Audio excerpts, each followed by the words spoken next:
Selamat datang di kisah-kisah kriminal. Pada kesempatan ini, kami akan memaparkan kisah kriminal dengan judul Bayang-Bayang Putih, kisah Jack the Ripper. Bab 2, Darah di Whitechapel. Kabut pagi menyelimuti Whitechapel seperti selimut basah yang enggan terangkat. Jalanan yang sempit dan berliku. Tempat kereta kuda melintas dengan gemeretak pelan, masih memendam aroma sisa malam. Bau arang, kotoran kuda, dan tembakau bercampur dalam udara musim gugur yang dingin. Di balik pintu-pintu kayu lapuk, para penghuni kota lambat membuka mata mereka terhadap kenyataan, kemiskinan, kelaparan, dan ketakutan. Namun, pagi ini bukan pagi biasa. Ada sesuatu di udara.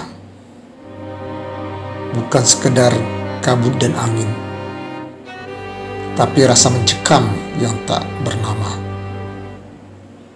Dan ketika jeritan nyaring pecah dari gang Buckrow, dunia Whitechapel berubah untuk selamanya.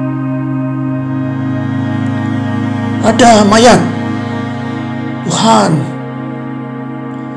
Dia dibunuh. Seorang pekerja roti, Robert Fowl, berteriak sambil mundur terpincang. Napasnya memburu. Tubuhnya gemetar.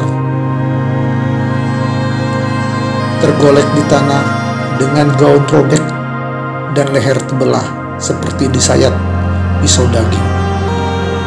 Mary Ann Nichols, dikenal sebagai Polly, adalah korban pertama, atau setidaknya korban pertama yang ditemukan dalam siklus mengerikan yang segera menjungkir balikan seluruh kota. Inspektur Frederick Aberline berdiri kaku di dekat tubuh. Wajahnya kaku, namun matanya menyimpan bara amarah dan kegelisahan.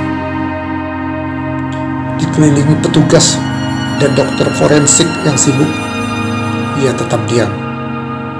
Ini bukan sekedar pembunuhan. Ini sebuah pesan.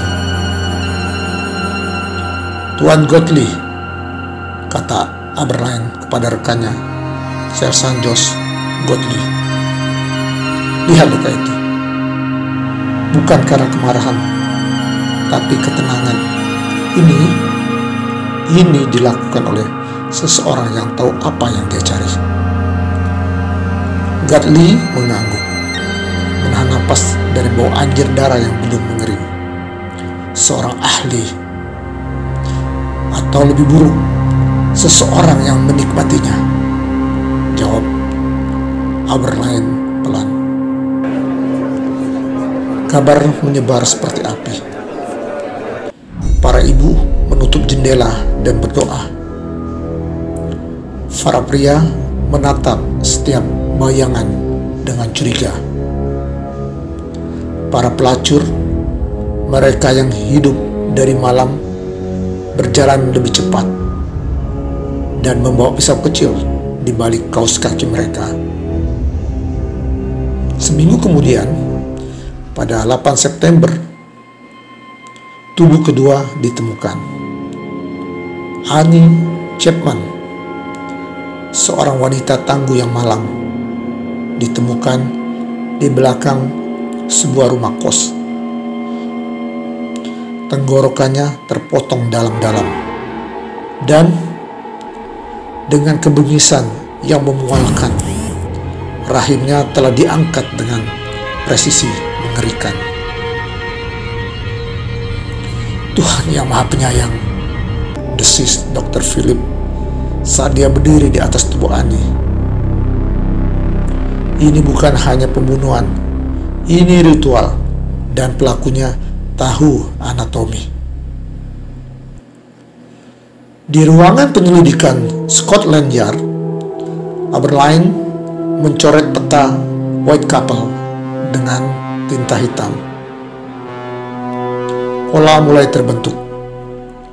Tidak acak, tidak impulsif, pembunuh ini memiliki ritme, pola, tujuan. Dia memilih mereka satu demi satu, dan dia menghilang ke dalam kabut seolah-olah dia bagian dari kota ini, kata Aberline lirih, hampir seperti bicara pada dirinya sendiri. Pekan demi pekan, tubuh terus bermunculan. Elizabeth Stride yang nyaris lolos tapi dibungkam cepat. Catherine Eddowes yang tubuhnya dipotong seperti teka-teki anatomi. Lalu Mary Jane Kelly, satu-satunya korban yang dibunuh di dalam ruangan. Dan yang paling mengerikan dari semuanya, dalam ruangan sempit di Middle Court, tubuh Mary Jane tidak lagi utuh. Ia telah dijagal seperti binatang kurban, dan dinding-dinding sekitarnya dicat dengan darahnya sendiri. Panik merajalela. Surat-surat berdatangan ke markas polisi. Banyak mengaku sebagai pelaku. Namun, satu surat bertanggal From Hell membuat darah Aberline membeku. Tulisannya kasar. Di dalamnya terdapat potongan ginjal yang diawetkan. Saya menyimpan separuh lainnya untuk Anda. Surat itu bukan ancaman, itu cemoohan, sebuah permainan. Dan Aberline tahu Jack, si pengoyak, sedang menonton, mungkin bahkan tertawa. Whitechapel kini bukan hanya kota miskin. Ia menjadi panggung horor yang hidup, dan di dalam setiap kabut yang muncul, dan di dalam setiap kabut yang turun, dalam setiap gang sempit dan suara langkah kaki malam hari, ada pertanyaan yang terus menghantui. Siapa Jack the Ripper? Dan yang lebih menakutkan lagi, apakah dia akan berhenti